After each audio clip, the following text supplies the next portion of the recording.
Hello guys, welcome to my new vlog. आज चाहिँ मैले धेरै दिनपछि भिडियो लिएर आएको छु। साथीहरू देख्न सक्नुहुन्छ, हाम्रो भिडियो अन्तिमसम्म हेरेर साथ दिनु होला भन्ने पक्कै पनि आशा गरेको छु। साथीहरू आज चाहिँ साथीहरू हामी चाहिँ काठमाडौँ मलमा गएको छौँ। सुन्दर गएको थियो कि अनि भर्खरै बुढाको अचार भाइरल भएको नि त है, अपलोड गर्नुभएको छ। अनि हामी चाहिँ बुढाको अचार लिन भनेर गएको।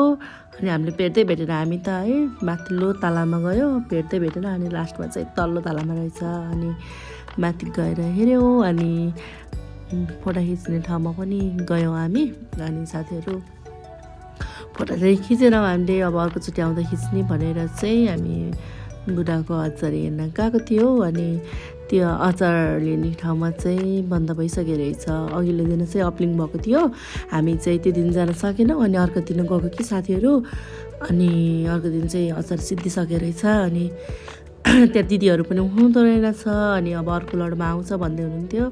हुन्छ, हामी अर्को लडमा आउँछौँ भन्यौँ होइन। अनि देख्न सक्नुहुन्छ हामी चाहिँ कति धेरै माथि गएको कि। अनि माथि गएर ड्रेस लाउने ठाउँ छ कि सुन्दरा काठमाडौँ मल माथि होइन। अनि हामी चाहिँ ड्रेस लाउन चाहिँ लाएनौँ, किनभने ढिला भएको थियो घर जानलाई, हतार भएको।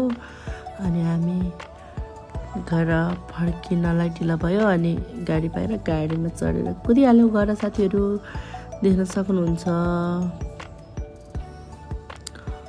हामी चाहिँ माथिबाट तल चढ्दैछौँ। त्यहाँ चाहिँ भेटेनौँ हामीले, माथि चाहिँ यहाँ आइसक्यौँ। यहाँनिर चाहिँ बुढाको अचार अपलिङ भएको कि साथीहरू।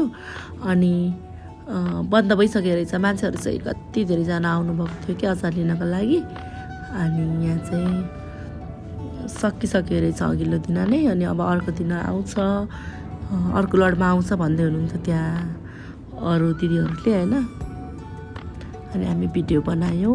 अनि अब हामी पछि आउँछौँ भनेर घर लाग्यौँ। साथीहरू देख्न सक्नुहुन्छ। अनि घरमा आयौँ। अनि घरमा आएर चाहिँ मलाई चाहिँ रोस्ट खाने मन लागेको थियो कि साथीहरू। अनि रोस्ट बनाउनको लागि देख्न सक्नुहुन्छ मासु लिएर आएको थिएँ मैले। अनि मासु लिएर आयौँ। अनि फ्राई गर्दैछौँ, देख्न सक्नुहुन्छ।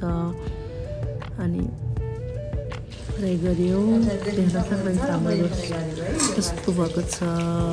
एकदमै मिठो भएको छ। यो बनाउन चाहिँ अलि झ्याउ लाग्छ कि मलाई, खाना त एकदम मनपर्छ नि त साथीहरू, देख्न सक्नुहुन्छ।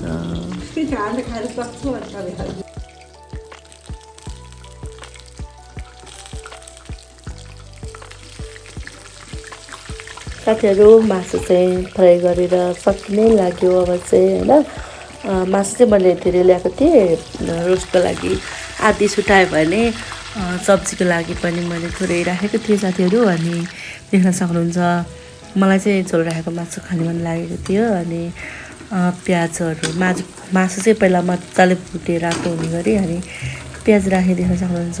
अनि एकछिनपछि खाना पाकिसक्यो। अब चाहिँ हामी यहाँ खाना खान लागेको छौँ साथीहरू। हेलो प्रिन्स, कस्तो छ मासु? यहाँनिर के साथीहरू मैले सोरोलाई कस्तो छ मासु भनेको, ऊ चाहिँ खाना हतार छ नि त। अनि बोलेन, मलाई त कस्तो रिस उठेको किन नबोल्दा त।